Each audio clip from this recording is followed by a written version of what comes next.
자, 구약성경 1209페이지로 가겠습니다. 1209페이지 에스겔서 37장 1절에서 6절까지의 말씀입니다. 구약성경 1209페이지 에스겔서 37장 1절에서 6절까지의 말씀. 우리 찾으셨으면 함께 같이 읽겠습니다. 시작.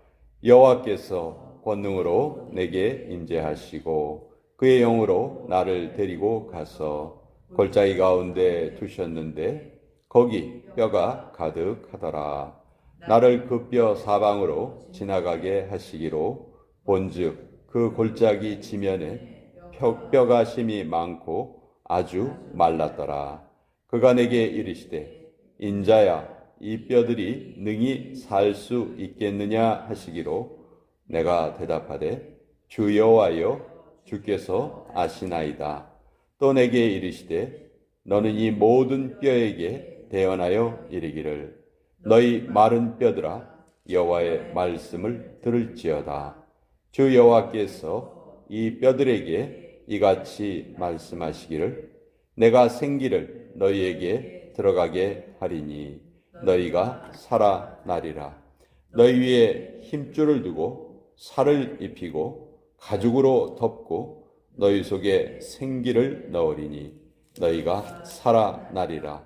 또 내가 여호와인 줄 너희가 알리라 하셨다 하라. 하나님의 말씀입니다. 아멘.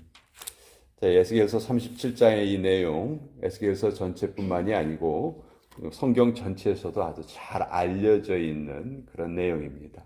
마른 뼈가 되살아나는 환상을 하나님께서 에스겔에게 보여주셨죠. 지금 에스겔은 나라가 망했습니다. 유다가 망했죠. 바벨론에 의해서 나라가 망했어요. 그리고 수많은 사람들이 바벨론의 포로로 끌려갔습니다.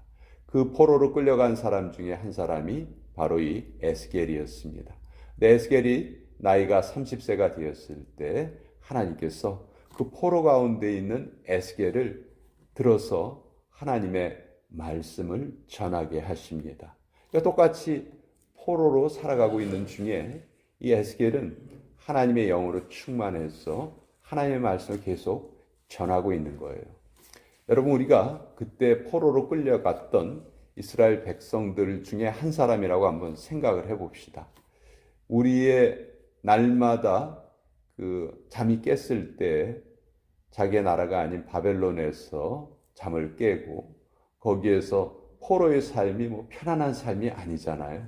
시키면 시키는 대로 노동을 해야 하고 모든 삶의 환경이 너무너무 열악합니다. 더 암담한 것은 도대체 내가 언제 내 나라로 돌아갈 수 있을지 그것도 잘 모르는 그런 상황이에요. 그러니까 정말 그런 표현이 있잖아요. 죽지 못해서 산다 하는 그런 표현이 있잖아요. 그 포로들의 환경이 그런 환경이 아니었을까 저는 상상을 해봅니다. 근데 그 중에 한 사람인 에스겔에게 하나님께서 계속해서 말씀을 전하세요. 어떤 말씀을 전하시냐 하면 너희는 여기에서 낙심하지 말아라. 다시 하나님께서 너희를 예루살렘으로 돌이키실 것이다. 계속해서 희망의 메시지를 에스겔을 통해서 주고 계신 거예요. 동시대 다니엘은 왕궁에서 신하로 일을 했죠. 반면에 에스겔은 포로 가운데 함께 거주하고 있었어요. 그 두 사람이 각각 자기가 처한 환경은 달랐지만 정말 하나님이 주시는 말씀으로 충만해져서 주변에 있는 사람들을 계속 일깨워 갑니다. 자, 오늘 이 에스겔서 37장에 정말 이 유명한 비유, 마른 뼈가 되살아납니다. 원래 이스라엘 백성들에게 가장 큰 수치, 인생의 가장 큰 수치는 죽을 때 제대로 시체가 안치되지 못하는 것이 그 사람들에게는 최대의 수치입니다.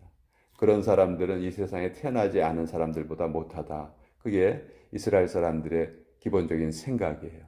근데 지금 보니까 뼈들이 안치되지 못하고 지면 위에 놓여 있습니다.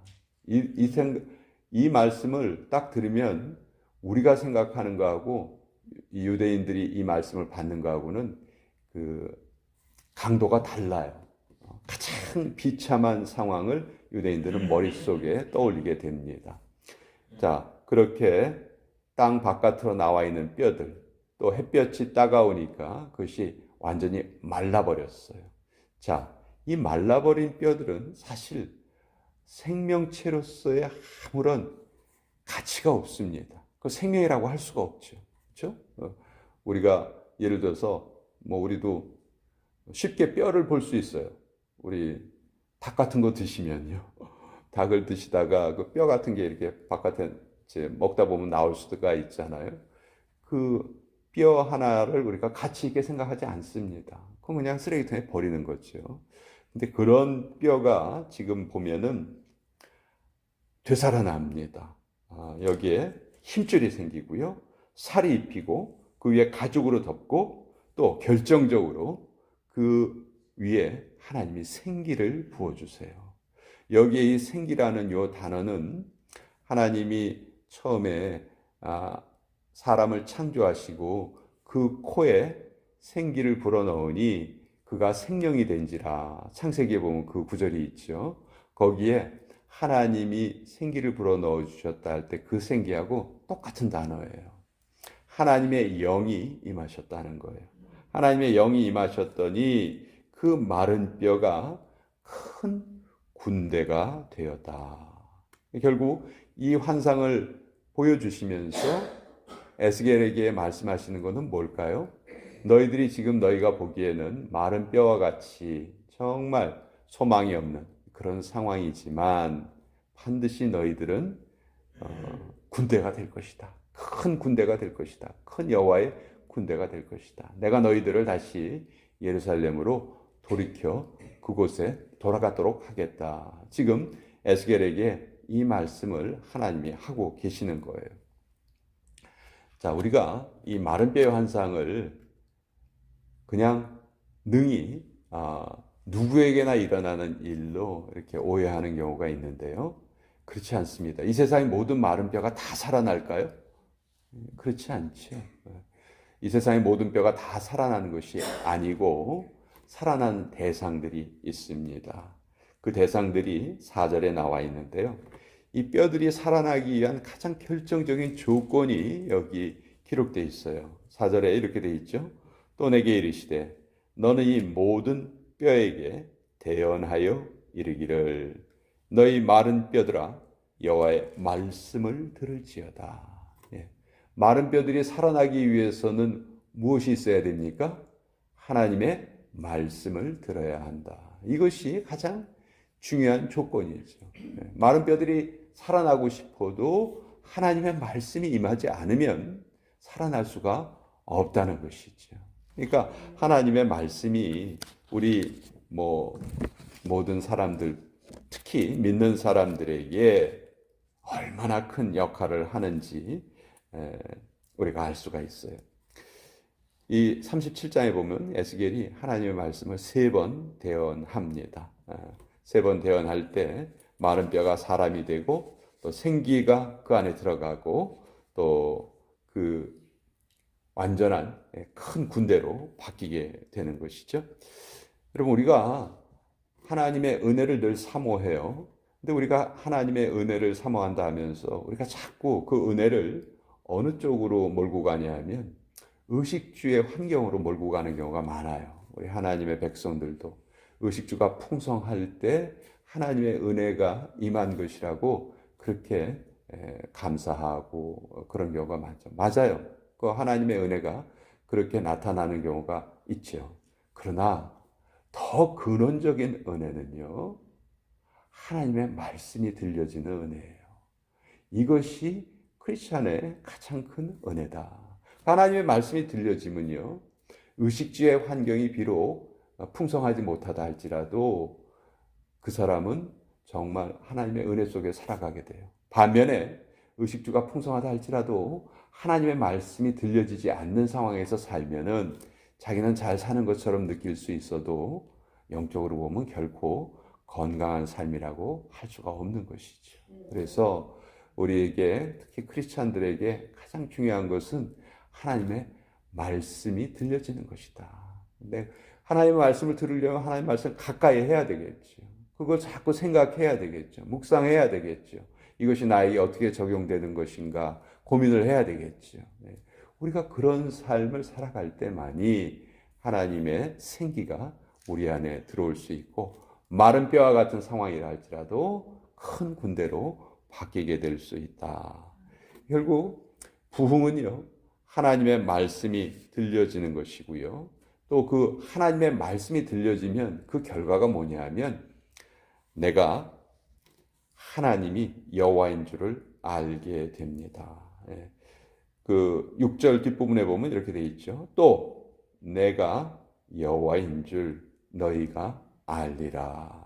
예. 우리가 하나님의 말씀을 듣고 영이 풍성해지면요, 우리의 고백은 하나님이 나의 주님이십니다. 하나님이 내 인생의 주인이십니다. 예. 하나님이 내가 섬길 분이십니다. 이게 저절로 우리에게 고백으로 나오는 것이죠. 결국 이것이 우리 인생의 본분이다. 우리 이것을 향해서 살아가는 삶이 우리에게 주어진 삶이다. 다른 것이 문제가 아니고요. 의식주를 향해서 우리가 살아가는 것이 아니고 이 세상을 향해서 살아가는 것이 아니고 우리 인생을 통해서 가장 진솔한 고백 한마디. 하나님이 나의 주님이십니다. 이 고백을 완성시키기 위해서 하나님께서는 우리에게 인생의 날들을 허락해 주셨다. 이것을 우리 같이 오늘도 나누어 보았습니다. 자,